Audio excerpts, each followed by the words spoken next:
ಮಕ್ಕಳ ವಿಚಾರದಲ್ಲಿ ಪ್ರತಿ ರಾಶಿಯವರ ಆ ಏಳು ಬೀಳುಗಳು ಹೇಗೆ, ಮಕ್ಕಳ ವಿಚಾರದಲ್ಲಿ ಯಾವ ವಿಚಾರಗಳು ನಮ್ಮ ಒಳಿತಿಗೆ ಅಥವಾ ಯಾವ ಸಂದರ್ಭದಲ್ಲಿ ಅದು ನಮ್ಮ ದುಃಖಕ್ಕೆ ಕಾರಣವಾಗ್ತದೆ ಅನ್ನುವಂಥದ್ದನ್ನ ಚರ್ಚೆ ಮಾಡ್ತಾ ಬಂದಿದ್ದೇವೆ.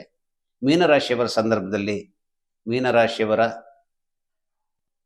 ಈ ರಾಶಿಯ ಒಡೆತನ ಗುರುವಿನಲ್ಲಿ ಇರೋದರಿಂದ ಜ್ಞಾನವೇ ಹೆಚ್ಚಿನದಾದಂತಹ ರೀತಿಯ ಒಂದು ಸಕ್ಸಸ್ಸಿನ ಏಣಿಯಾಗೋದಕ್ಕೆ ಸಾಧ್ಯತೆ ಇವರಿಗೆ ಇರುತ್ತೆ. ಅಷ್ಟೇ ಅಲ್ಲ, ಈ ಗುರುವಿನ ಒಡೆತನದಲ್ಲಿರುವಂತಹ ಮೀನರಾಶಿಯವರಿಗೆ ಮಕ್ಕಳ ಸಂದರ್ಭದಲ್ಲಿ ಅತ್ಯುತ್ತಮವಾದಂತಹ ಸ್ಥಿತಿಗತಿಗಳನ್ನು ಒದಗಿಸಿಕೊಡಬಹುದಾದವನು ಚಂದ್ರ ಇರ್ತಾನೆ.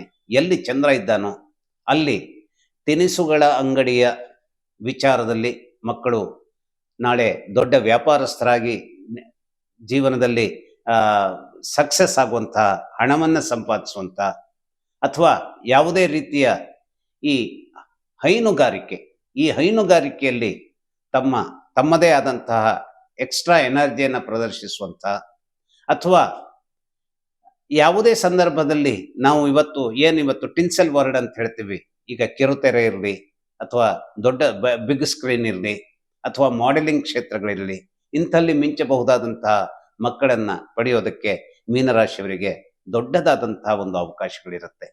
ಯಾಕೆ ಇಲ್ಲಿ ಬರುವಂತಹದ್ದು ಅಂತಂದ್ರೆ, ಈ ರೀತಿಯ ಅವಕಾಶ ಯಾಕೆ ಒಗ್ಗೂಡಿ ಬರ್ತದೆ ಅಂದ್ರೆ, ಬರೀ ಚಂದ್ರ ಮಾತ್ರನಲ್ಲ ಇಲ್ಲಿ ಒಗ್ಗೂಡಿ ಬರಬೇಕಾದಂತಹದ್ದು, ಮಂಗಳನೂ ಕೂಡ ಇಲ್ಲಿ ನಿಮ್ಮ ನೆರವಿಗೆ ಬರಬೇಕಾದಂತಹದ್ದನ್ನ ಅವನು ಗಟ್ಟಿಯಾಗಿ ಒದಗಿಸಿಕೊಡೋದಕ್ಕೆ ಸಾಧ್ಯವಾಗುತ್ತೆ.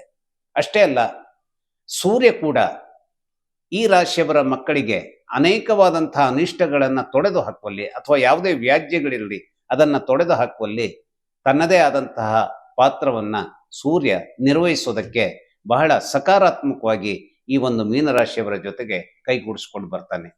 ಆದರೆ ಒಂದೇ ಒಂದು ವಿಚಾರದಲ್ಲಿ ಇವರು ಎಚ್ಚರದಲ್ಲಿ ಇರಬೇಕಾದಂಥದ್ದು ಏನು ಅಂತಂದ್ರೆ, ಸರ್ರನೆ ಯಾವುದೇ ಡಾಕ್ಯುಮೆಂಟೇಶನ್ಸಿಗೆ ಸಹಿ ಹಾಕುವುದರ ಮುನ್ನ ಎಚ್ಚರವನ್ನು ವಹಿಸಬೇಕಾದಂತಹ ರೀತಿಯ ಜೀವನದ ಸಂದರ್ಭದ ಎಚ್ಚರಗಳನ್ನ ಮಕ್ಕಳಿಗೆ ಇವರು ಒದಗಿಸಬೇಕಾಗತ್ತೆ. ಮಕ್ಕಳಿಗೆ ಆ ರೀತಿಯ ಒಂದು ಶಿಕ್ಷಣವನ್ನ ಒಂದು ಪರಿಪೂರ್ಣವಾದಂತಹ ಚೌಕಟ್ಟಿನಲ್ಲಿ ಹೇಳಿದಾಗ ಮುಂದಿನ ಅನೇಕ ಒಂದು ಜೀವನದಲ್ಲಿ ಕಳ್ಕೊಳ್ಳಬಹುದಾದಂತಹದ್ದು ಅಂತಂದ್ರೆ ಏನು? ಹಾಗಾದ್ರೆ ಯಾಕೆ? ಶನೈಶ್ಚರನ ಕಾಟ ಇದ್ದ ಸಂದರ್ಭದಲ್ಲಿ ಬಹಳಷ್ಟು ತೊಂದರೆಗಳನ್ನು ಎದುರಿಸುವಂತಹದ್ದಕ್ಕೆ ಸಾಧ್ಯತೆ ಇರುತ್ತೆ. ಯಾರು? ಈ ಮೀನರಾಶಿಯ ಮಕ್ಕಳು. ಯಾಕೆ ಅಂದರೆ, ಈ ಶನೈಶ್ಚರ ಚಂದ್ರನ ಜೊತೆಗೆ ಸಂಘರ್ಷದಲ್ಲಿ ಇರ್ತಾನೆ ಈ ಒಂದು ಶನಿ ಕಾಟದ ಸಂದರ್ಭದಲ್ಲಿ. ಹಾಗಾಗಿ ಶನೈಶ್ಚರ ಮತ್ತು ಚಂದ್ರನ ಸಂಘರ್ಷದ ಕಾರಣವಾದಂತಹ ಸಾಡೆಸಾತಿಯ ಸಂದರ್ಭಗಳಿರಲಿ, ಪಂಚಮ ಶನಿ ಕಾಟದ ಸಂದರ್ಭ ಇರಲಿ ಅಥವಾ ಅಷ್ಟಮ ಶನಿ ಕಾಟದ ಸಂದರ್ಭ ಇರಲಿ, ಅದು ಏನಾಗುತ್ತೆ, ಮಕ್ಕಳ ಸಲುವಾಗಿನ ಕೆಲವು ದುಃಖವನ್ನ ತರಬಹುದಾದಂತಹ ವಾರ್ತೆಯನ್ನ ಕೇಳಿಸ್ಕೊಡೋದಕ್ಕೆ ತಂದೆ ತಾಯಿಗಳಿಗೆ ಅವಕಾಶವಾಗುವಂತಹ ಸ್ಥಿತಿಗತಿಗಳು ನಿರ್ಮಾಣವಾಗಿಬಿಡುತ್ತೆ. ಹಾಗಾಗಿ ಆಸ್ತಿಯ ವಿಚಾರದಲ್ಲಿ ಅಥವಾ ಅನೇಕ ಕಡತಗಳಿಗೆ ಸಹಿ ಹಾಕುವಂತಹ ವಿಚಾರಗಳಲ್ಲಿರಲಿ ಅಥವಾ ಅನೇಕ ಒಂದು ಏನು ಬಹಳ ಮೌಲಿಕವಾದಂತಹ ಅನೇಕ ರೀತಿಯ ಹಣವನ್ನ ಒಳಗೊಂಡಂತಹ ಸೈಟುಗಳನ್ನ ಅಥವಾ ಮನೆಗಳನ್ನ ಅಥವಾ ಅಪಾರ್ಟ್ಮೆಂಟ್ಗಳನ್ನ ಮಕ್ಕಳು ಖರೀದಿಸ್ತಾ ಇರುವಾಗ ಯಾವ ರೀತಿಯಲ್ಲಿ ಎಚ್ಚರವಾಗಿರ್ಬೇಕು ಅನ್ನುವಂಥದ್ದನ್ನ ತಂದೆ ತಾಯಿಗಳು ಹೆಚ್ಚಾಗಿ ಮಕ್ಕಳಿಗೆ ಗೈಡ್ ಮಾಡಬೇಕಾದಂತಹ ವಿಚಾರ ಅನಿವಾರ್ಯವಾಗಿರುತ್ತೆ. ಹಾಗಾದ್ರೆ ಮಕ್ಕಳಿಗೆ ಏನು ಬುದ್ಧಿನೇ ಇರೋದಿಲ್ವೇ ಅಂತ ಕೇಳ್ಬಹುದು. ಕೆಲವೊಂದ್ಸಲ ನಾವು ಎಷ್ಟೇ ಬುದ್ಧಿವಂತರಾದ್ರೂ ಕೂಡ ಅನೇಕ ತಪ್ಪುಗಳನ್ನ ಜೀವನದಲ್ಲಿ ಮಾಡಿಬಿಡೋದಕ್ಕೆ ಸಾಧ್ಯತೆ ಇರುತ್ತೆ. ಹಾಗಾದ್ರೆ ಈ ತಪ್ಪುಗಳು ಹೇಗೆ ಘಟಿಸುತ್ತೆ?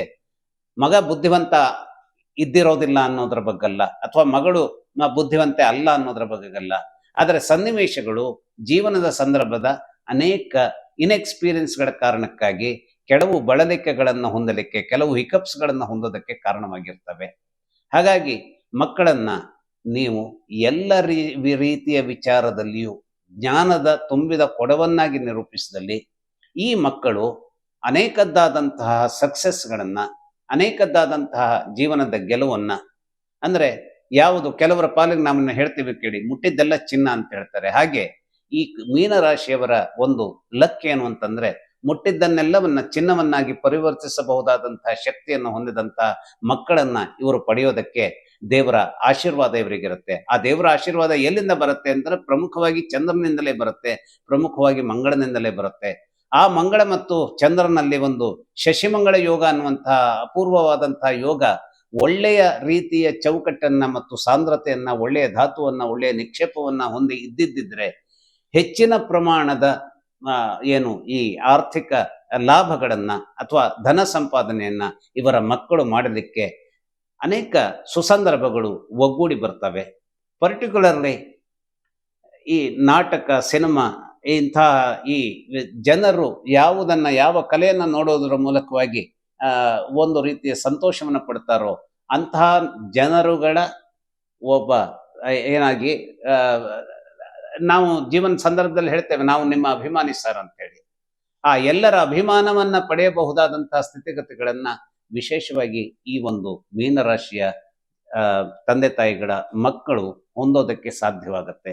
ಹಾಗಾಗಿ ಇವೆಲ್ಲವನ್ನು ಪರಿಗಣಿಸಿದಾಗ ಈ ಸಾಧಕ ಬಾಧಕಗಳು ಎಲ್ಲಿ ದೌರ್ಬಲ್ಯವೋ, ಎಲ್ಲಿ ಶಕ್ತಿಯೋ, ಆ ದೌರ್ಬಲ್ಯವನ್ನ ಶಕ್ತಿಯನ್ನಾಗಿ ಪರಿವರ್ತಿಸುವ, ಶಕ್ತಿಯನ್ನ ಅಗಾಧವಾದಂತಹ ಶಕ್ತಿಯಾಗಿ ಸಂಯೋಜಿಸುವ ಈ ವಿಚಾರದಲ್ಲಿ ನಿಮ್ಮ ಎಚ್ಚರ ಯಾವಾಗಲೂ ಇದ್ದಲ್ಲಿ ಒಳ್ಳೆಯದಕ್ಕೆ ಬೇಕಾದಂತಹ ಸಾಮಗ್ರಿಗಳು ನಿಮಗೆ ಒದಗಿ ಮಕ್ಕಳ ಮೂಲಕವಾದಂತಹ ಆನಂದ ಸಿಗತ್ತೆ.